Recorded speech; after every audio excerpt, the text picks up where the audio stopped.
Hello दोस्तों, मेरा नाम है युवराज कुमार और मैं एक बार फिर आप सभी का स्वागत करता हूं स्टेयर्स ऑफ हिस्ट्री में। आपको इस वीडियो देखने के बाद कोई भी क्वेरी होगी तो yuvraj4326@gmail.com पर आप मेल कर सकते हैं या तो फिर वीडियो के नीचे कमेंट कर सकते हैं। आगे बढ़ते हैं तो ये है इजिप्शियन सिविलाइजेशन पार्ट 2। आज हम पार्ट 1 आपको डिस्क्रिप्शन में मिल जाएगा, लिंक पर क्लिक करके आप देख सकते हैं। पार्ट 2 तो इसमें हम पढ़ेंगे social life and administration. Social life मतलब वो लोग अपना जीवन व्यतीत कैसे करते थे, कैसे जीते थे अपने जीवन में, उनका कैसा लाइफस्टाइल था, वो हम पढ़ेंगे इस वीडियो में। डिवीजन ऑफ सोसाइटी, तो जैसे बाकी सिविलाइजेशंस थे उसी तरह इनकी सिविलाइजेशंस में भी सोसाइटी जो थी एक अलग अलग क्लासेस में डिवाइड थी।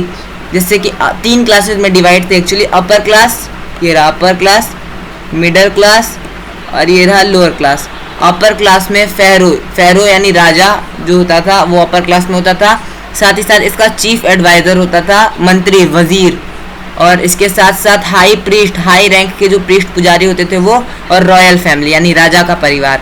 इसके अलावा मिडिल क्लास में आर्टिशियंस होते हैं। आज के टाइम पर मिडिल क्लास लोग होते हैं, वैसे ही यहाँ पे भी आर्टिशियंस, ट्रेडर्स एंड मैन्युफैक्चरर्स जो लोग जॉब करते थे वो।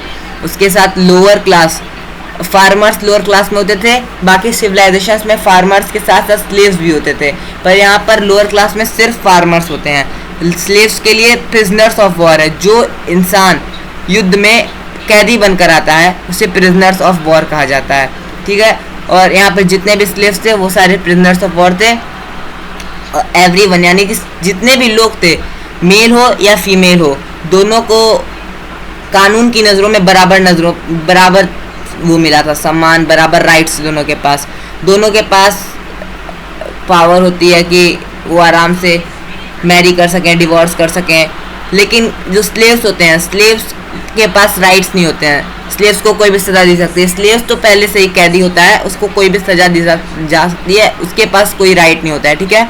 लेकिन मेल और फीमेल दोनों के पास बराबर राइट्स होते हैं। जैसे कि हम देख सकते हैं क्लियोपेट्रा और हेटशिपशट, ये दोनों जो हैं 2 वुमेन फेरोज हैं। क्लियोपेट्रा लास्ट फेरो थी इजिप्शियन सिविलाइजेशन की, इसके बाद डिक्लाइन हो गया इजिप्शियन सिविलाइजेशन। आगे बढ़ते हैं तो फैमिली टाइज एंड रिलीजन। अब हम इनके परिवार में इनके कैसे संबंध थे उसके बारे में पढ़ेंगे, फैमिली टाइज और रिलीजन के बारे में। तो जो इजिप्शियंस थे वो अपने परिवार से बहुत ही ज़्यादा प्यार करते थे, पूरी तरह डिवोटेड थे अपने परिवार के लिए, कुछ भी कर सकते थे। फादर जो होता है वो घर का मुखिया होता है, सोर्स ऑफ इनकम होता है और इकोनॉमी के लिए वही होता है।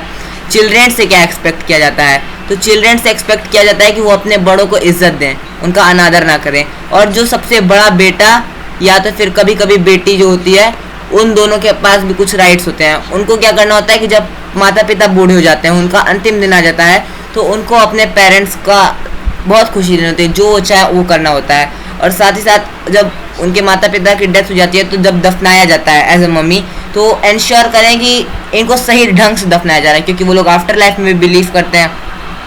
अब इनके रिलीजियस बिलीफ के बारे में जान लेते हैं। तो ये अपने रिलीजियस बिलीफ में बहुत ही ज़्यादा प्रभावित थे। इनका रिलीजियस बिलीफ यानी बहुत सारे भगवानों का पूजा करते थे, और हर एक भगवान मतलब हर एक रीजन जो होता था, हर एक राज्य, उसका अपना एक अलग भगवान होता था। इजिप्शियंस भगवान की अलग अलग फॉर्म में पूजा करते थे, जैसे इंसान के फॉर्म में, चिड़िया के फॉर्म में, बर्ड्स, एनिमल्स और नेचुरल रिसोर्सेस।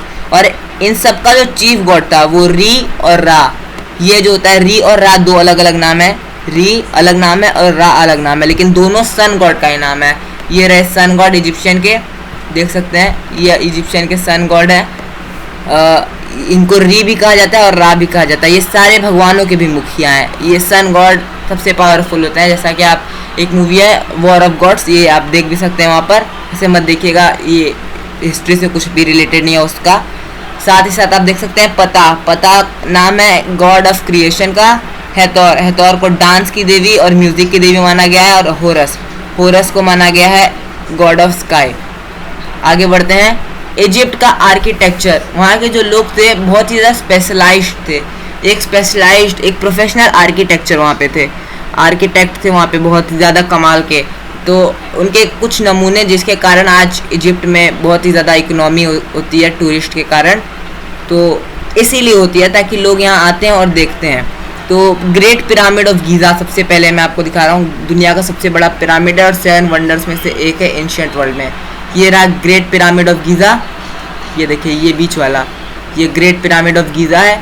इसके बगल में ये पिरामिड ऑफ क्वीन है, जैसा इसमें लिखा हुआ है नीचे भी, ये देखिए। और पिरामिड ऑफ किंग खफरी, ये पिरामिड ऑफ किंग खफरी है। मेरे पास अभी पिरामिड ऑफ तूतनखमेन का फोटो नहीं है दोस्तों, नहीं तो मैं आपको वो भी दिखा देता। गोल्डन थ्रोन ऑफ तूतनखमेन, ये देखिए तूतनखमेन के बारे में मैं आपको बताता हूँ। ये 9 साल का ही था तब ये राजा बन गया था तूतनखमेन, और 19 साल की एज में इसकी डेथ हो गई थी। किसी वॉर में डेथ नहीं हुई थी, बहुत सारी बीमारियां हो गई थी। 19 साल की उम्र में इसको एकदम बूढ़ा लगने लगा था, सिर्फ 19 साल की उम्र में। 9 साल की उम्र में बहुत ही अमीर राजा था। 9 साल की उम्र में गद्दी पर इसको बैठा दिया गया था, गद्दी पर बैठ गया था, और ये उसका थ्रोन है, उसकी गद्दी है। ये देखिए कितना खूबसूरत, पूरी सोने की गद्दी है। और यहाँ ये फोटो देख रहे हैं आप, इसमें ये जो आदमी बैठा है ये तूतनखमेन ही है।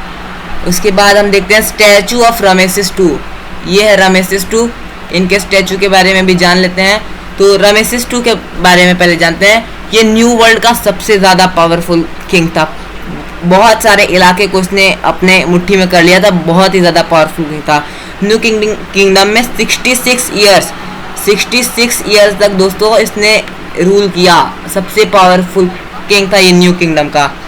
और ये देखिए ये उसका मम्मी है, मम्मी ऑफ किंग रमेसिस II, ये रमेसिस II का मम्मी है। इसके साथ मैं आपको दिखाता हूँ बस्ट ऑफ क्वीन नफरटिटी, ये बस्ट ऑफ क्वीन नफरटिटी है। देखिए क्या शानदार आर्किटेक्चर था, लग रहा है जैसे असली औरत सामने है, देख सकते हैं। इसके अलावा द ग्रेट स्फिनिक्स, ये रहा ग्रेट स्फिनिक्स। स्फिनिक्स क्या होता है, तो इंसान का सर और शेर का शरीर। ये ग्रेट स्फिनिक्स ऑफ गीज़ा है। यहाँ पीछे देख सकते हैं किंग खफरी, ये रहा किंग खफरी, इसी के इधर ग्रेट स्फिनिक्स ऑफ गीज़ा। यहाँ हर पिरामिड के एंट्रेंस पर एक स्फिनिक्स लगाया जाता है, ये ग्रेट स्फिनिक्स ऑफ गीज़ा है। अब आगे चलते हैं, इनके एडमिनिस्ट्रेशन के बारे में जानते हैं। तो जो फेरो होता था अपनी पावर का भरपूर इस्तेमाल करता था एडमिनिस्ट्रेशन में, बहुत ही ज़्यादा पावर यूज़ करता था अपनी। और ये सबसे हाई लेवल का, सबसे ज़्यादा रैंक का प्रीस्ट होता था, चीफ प्रीस्ट होता था, और सुप्रीम मिलिट्री कमांडर भी होता था। अपनी पूरी सेना का पूरी सेना इसकी मुट्ठी में थी। और एडमिनिस्ट्रेशन के लिए इनके जो कंट्री होती है 42 एडमिनिस्ट्रेटिव रीजन में डिवाइड होती है, जिनको नोम्स कहा जाता है। नोम्स क्या होते हैं, तो जैसे आज के टाइम पर डिस्ट्रिक्ट होती है, जिला होता है, उसी तरह यहाँ पर नोम्स होते हैं। 42 जिले थे टोटल, 42 नोम्स। और जो हेड होता है एक नोम का हेड होता है, उसको मोनार्च कहा जाता है, नोमार्च कहा जाता है।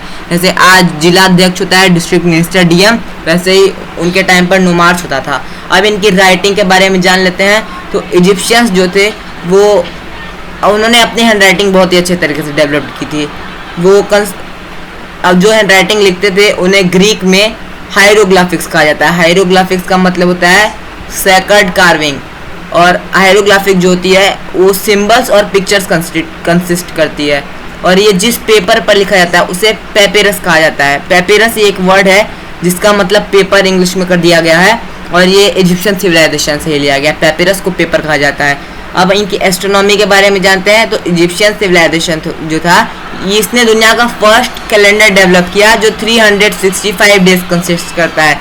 जैसे आज हमारा कैलेंडर है, national calendar, international calendar, 365 days consist करता है। और इसी के साथ साथ इन्होंने सोलर कैलेंडर को भी इंट्रोड्यूस किया जो 12 कॉन्स्टलेशन कंसिस्ट करता है, जिसे ज़ोडिएक साइंस भी कहा जाता है टुडे में। ठीक है, 12 कॉन्स्टलेशन मतलब 12 महीने। तो जो कैलेंडर आज हम यूज़ करते हैं वही कैलेंडर इन्होंने डेवलप किया था इजिप्शियंस ने, 12 महीने 365 दिन, और सोलर कैलेंडर यानी 366। अब इनके डिक्लाइन के बारे में जान लेते हैं। तो जो न्यू किंगडम है इसका डिक्लाइन हो गया था 1100 BC में। न्यू किंगडम जो था ये ख़त्म हो गया था 1100 BC में। ठीक है, और इसके बाद न्यू किंगडम के बाद का जो रूलर था उसका नाम था फेरो रमेसिस III। ये फेरो रमेसिस III जो था, जब न्यू किंगडम जो था बहुत ही ज़्यादा पावरफुल किंगडम था, तो इसके पास बहुत पैसा था। जब ये ख़त्म हो गया तो फिर फेरो रमेसिस III के पास पूरा वॉर संभालने आ गया। तो इसने इजिप्ट जो है वो सीरिया, अपने पावर को लेकर के सीरिया के साथ जंग छेड़ दी। और जब इसने सीरिया के साथ जंग छेड़ी बहुत पैसा बहाया, जिससे इसका पूरा जो ऑलमोस्ट ट्रेजर था खाली हो गया। और 945 BCE के पास इजिप्ट को कॉन्क्योर कर लिया रोम ने और पर्सिया ने। आउट किंगडम्स है ये, फॉरेन किंगडम्स। रोम ने आक्रमण कर दिया, पर्सिया ने आक्रमण कर दिया, और दोनों ने अपना किंगडम यहाँ स्थापित कर दिया। उसके बाद कई बार ये इंडिपेंडेंट हुआ और कई बार फिर से कॉन्क्वेस्ट कर लिया गया इस पर। और इसकी जो लास्ट क्वीन है Cleopatra, the last pharaoh of the Egypt, जैसे ही इसकी डेथ हुई इसने आत्महत्या कर ली और उसके बाद ये इजिप्शियन सिविलाइजेशन जो था इसका डिक्लाइन हो गया।